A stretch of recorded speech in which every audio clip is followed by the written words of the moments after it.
la douleur insurmontable qui est pour une mère de perdre un enfant, puisque c'est contre nature.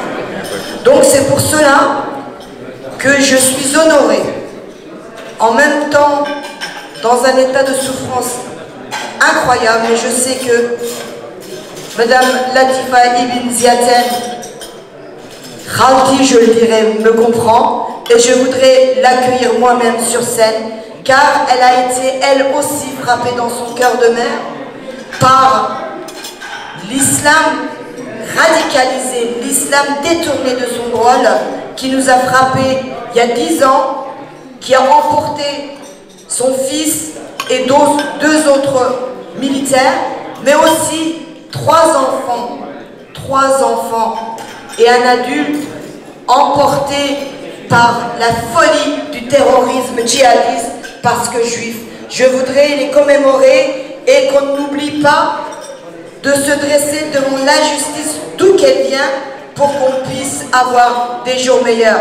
Donc j'invite sur scène Madame Latifa Ibn Ziaten, présidente de l'association L'Imam pour la jeunesse et pour la paix. Je suis vraiment ravie d'être là et honorée de partager avec vous ce dîner, cette soirée, ce rencontre avec c'est une grande association kurde, c'est ça? Je ne me trompe pas, kurde. Vous savez, c'est très difficile.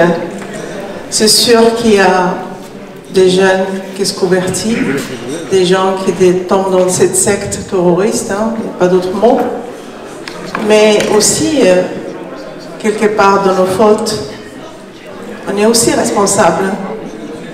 Quand on voit cette jeunesse perdue, quand on voit cette jeunesse ont qu'une chance de s'en sortir, et qu'on n'a pas la chance, et quand on n'a pas des familles, la mère, le père pour éduquer l'enfant, l'enfant il vit seul, il grandit sans amour, et là c'est un danger pour la société.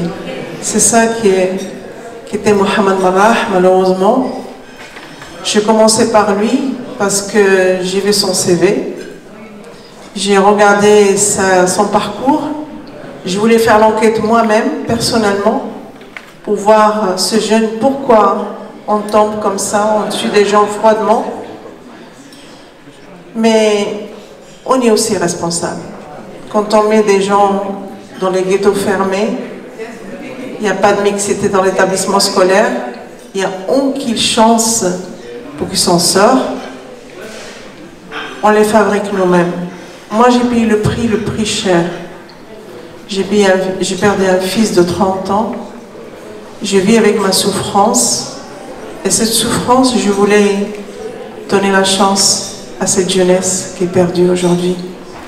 Je voulais ma douleur vous transmettre de l'amour, de vivre ensemble, d'aller vers l'autre. Et on a besoin de tendre la main à cette jeunesse. Cette jeunesse, c'est l'avenir de demain. Si on ne fait rien, on ne s'intéresse pas à eux, on n'est pas à l'abri. Vous savez, moi je suis très blessée ce moment-là, et très triste. C'est 10 ans qu'il a fait mon fils. J'ai fait l'hommage à Ahmed au Maroc. J'attendais un cadeau comme un bébé, comme un enfant. La France qui peut me rendre hommage. L'armée, un ministre, un maire. Mais hélas, j'avais personne qui me présentait au Maroc. C'est que des gens que j'ai invités, qui étaient là, et je disais, s'il vous plaît, amenez vos charpes, et vous le mettez pour présenter la France. J'en ai besoin de vous. Et ce cadeau, j'ai dit, peut-être je vais le trouver en France, parce qu'il y a l'hommage. Mais quand j'ai vu, il y avait un hommage extraordinaire, beaucoup d'émotions, j'étais très touchée, mais j'attendais au moins une germe de fleurs qui posera où il est dernier souffle de mon fils. Mais il n'y en avait personne. Il n'y avait personne qui a passé à son militaire. Et grâce à ce militaire qu'on a rattrapé l'assassin. Et grâce à ce militaire qu'il est mort debout, il n'a pas voulu se mettre à genoux. Vous voyez, ce travail que je fais aujourd'hui, de 10 ans, et je ne suis pas aussi considérée. Et je suis vraiment triste, je vous assure. Je suis déchirée, si vous avez vu sur le Facebook, j'ai marqué. J'attendais ce cadeau. 10 ans, et que je suis sur le terrain. 10 ans que je vais dans les écoles.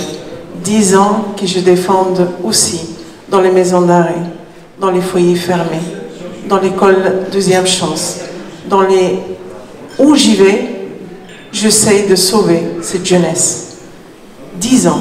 Mais moi, je n'avais pas juste une germe de fleurs où il est tombé à y mettre. Je suis vraiment triste. Et je voulais partager avec vous cette douleur. Comme M. Hassan Chalgoumi m'a dit, tu seras la bienvenue dans l'association des Kurdes. J'ai dit, je suis venue pour vous passer ce message. Alors, je pense qu'on dit d'égalité, je ne pense pas qu'il y a l'égalité. Il faut vraiment travailler. Il faut vraiment travailler pour la tolérance, pour le vivre ensemble. On a besoin de tout le monde et tout le monde qui met la main dans la main. Sinon, on n'arrivera pas. Seul, je n'arriverai pas.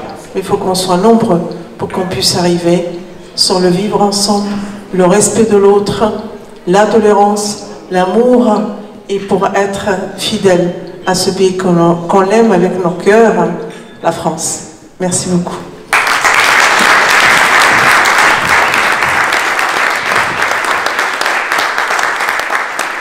On la remercie car c'est difficile. On a trouvé une dénomination, une explication pour veuve, pour celui qui perd sa femme, son mari. Mais il n'y a pas de nom pour une mère qui perd son enfant. Donc la meilleure façon de le faire vivre, c'est de continuer le combat, comme vous le faites à votre niveau, et nous à notre niveau. Mais c'est vrai que c'est difficile. On attend la reconnaissance, on attend que la mémoire de nos enfants qui ont été, le vôtre est tombé pour la République, le mien est tombé pour défendre ceux qui s'attaquaient, pour combattre, pardon, ceux qui s'attaquaient à la République, et aussi défendre ceux qui avaient assassiné en plein cœur de Paris 3 militants kurdes. C'est vrai que nous avons besoin que nos enfants soient au moins nommés au niveau de l'État pour dire, eh bien, ces enfants-là sont tombés pour la France. Et ça, c'était important que vous le disiez, et c'est important que nous le disons. Et la lutte, eh bien, nous le continuerons avec nos élus, avec nos parlementaires, avec un État.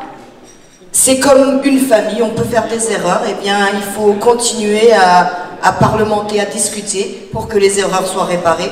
Moi, je suis dans cette pensée-là, donc à l'avenir, on va pouvoir discuter et faire le nécessaire.